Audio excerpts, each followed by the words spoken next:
What if the zombie apocalypse hit while you were on a train? Train to Busan isn't just another horror flick. It's a heart-pounding ride packed with social commentary, raw emotion, and some of the most intense action in modern cinema. But did you know this film was shot in just 95 days?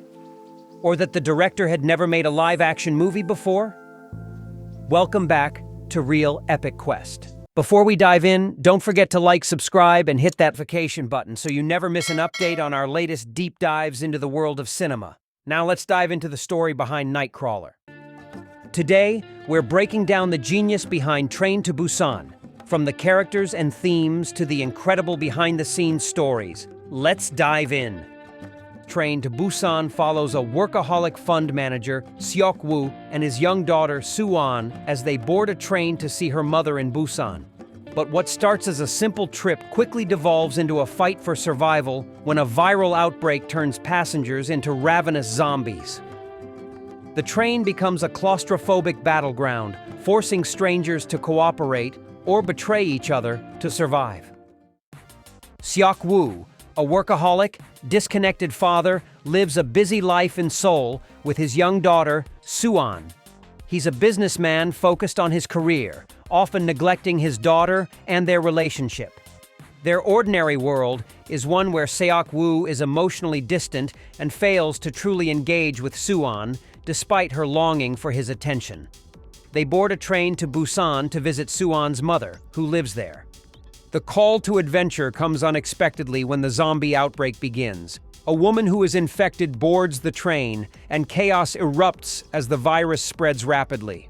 Seok-woo and Soo-won are thrust into a world of danger, where survival becomes the primary concern. The call to adventure is the sudden shift from the normalcy of their lives to the brutal and terrifying world of the zombie apocalypse. Initially, Seok-woo's instinct is to protect his own safety and that of his daughter. He is reluctant to get involved in helping others. He is selfish and wary of risking his life for strangers. His focus remains on getting to Busan, and he refuses to let the situation evolve into anything beyond his immediate family's survival. In a way, the mentor figure is not a single person, but a series of relationships that push Seok-woo toward change. One key influence is the character of Sang-hwa, a strong and selfless man who is traveling with his pregnant wife, Seong-kyung. Sang-hwa demonstrates bravery, compassion, and an unwavering commitment to protecting others. His actions provide an example for Seok-woo to follow, challenging his selfishness and sparking his transformation. Seok-woo crosses the threshold when the train is overtaken by zombies, and he is forced to fight and make difficult decisions for the sake of survival. This is the moment when he can no longer ignore the crisis unfolding around him. Seok-woo's journey from denial to engagement begins, and he must now confront the brutal reality of the zombie apocalypse.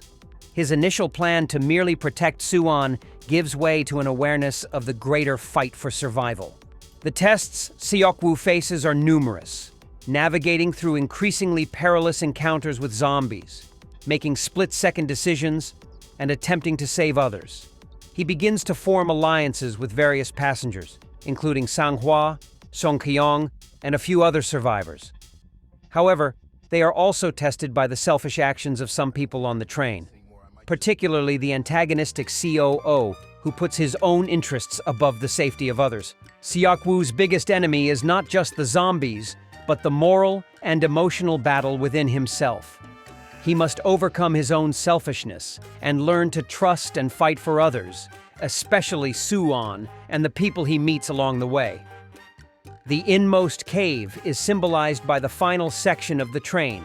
As the survivors approach Busan, they realize that even if they get there, the city may not be safe. Seok-woo's journey culminates in the realization that survival is not just about reaching a destination. It's about how you live, how you treat others, and how much you're willing to sacrifice.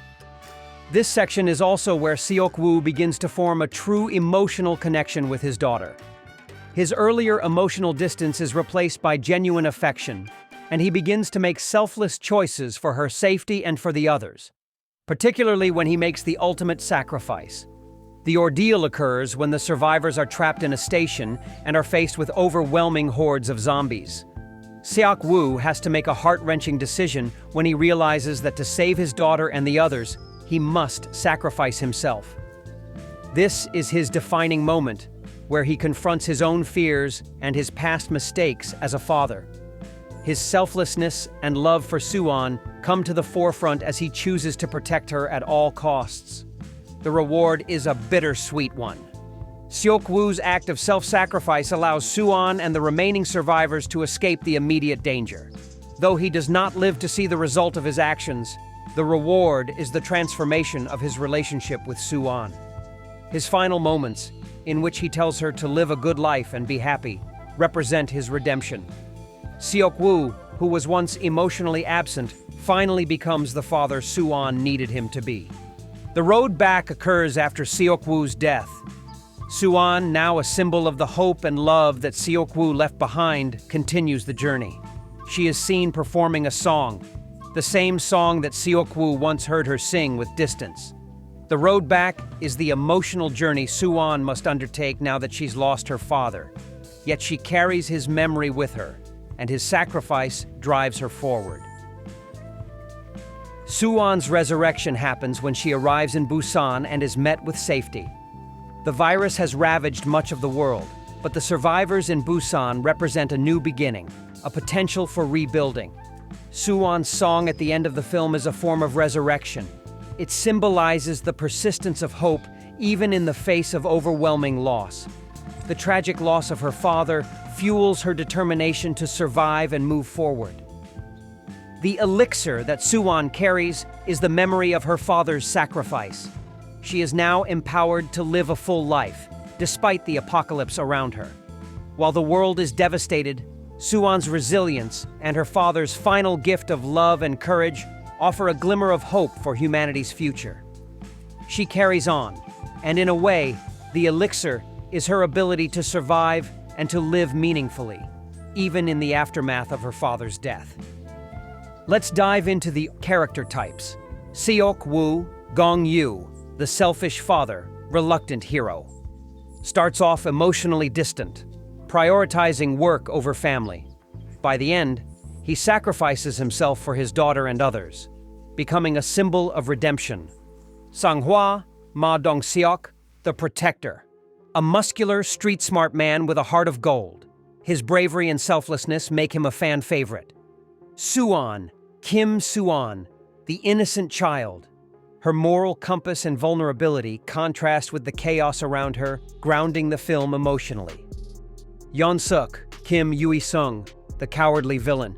A corporate executive who represents selfish survivalism. His actions result in multiple deaths. He's a chilling symbol of unchecked elitism. Seong-kyung, Jung-yumi, the compassionate mother. Pregnant and resilient, she showcases strength and empathy throughout. Director. Yeon Sang-ho was known primarily for animated films before this, such as The King of Pigs and Seoul Station, a prequel to Train to Busan. His background in animation heavily influences the pacing and structure of Train to Busan, tight, visual, and emotionally grounded. Little-known fact. Train to Busan was his first ever live-action film, a rare achievement considering its international success. Yeon often tackles social themes, classism, systemic failure, and morality in crisis, which all come to life here. The cinematography by Lee Hyung-deok cleverly uses tight spaces and quick cuts to maintain intensity. The train itself acts almost like a character. Its narrow corridors, limited exits, and speeding nature amplify the sense of dread. Notice how the lighting shifts, from the sterile, cool tones at the start to darker, grittier hues as the infection spreads. Motion is fluid, keeping viewers tense, but never disoriented. Now let's talk actors and performances. Gong-yu, Seok-woo, was previously known for romantic roles, Goblin. So seeing him in an action horror context was a major shift. His transformation from aloof businessman to heroic father was critically praised. Ma Dong-seok, Sang-hwa, became a breakout star, leading to roles in Hollywood, including Eternals. His mix of humor and brute strength won audiences over instantly. Kim Suwon, delivered a heartbreaking performance, especially in her final scene. Many critics cited her as the emotional anchor of the film. Let's dive into themes and messages in Train to Busan, including class division. The wealthy characters hoard safety and resources, endangering others, a clear commentary on societal inequity. Parental responsibility. Seok Woo's journey reflects a critique of absentee parenting in South Korea's work-centric culture. Humanity versus survival. The film constantly asks, what do we become when survival is all that matters? Now let's talk cultural relevance. Train to Busan resonated deeply with South Korean audiences due to its allegorical elements.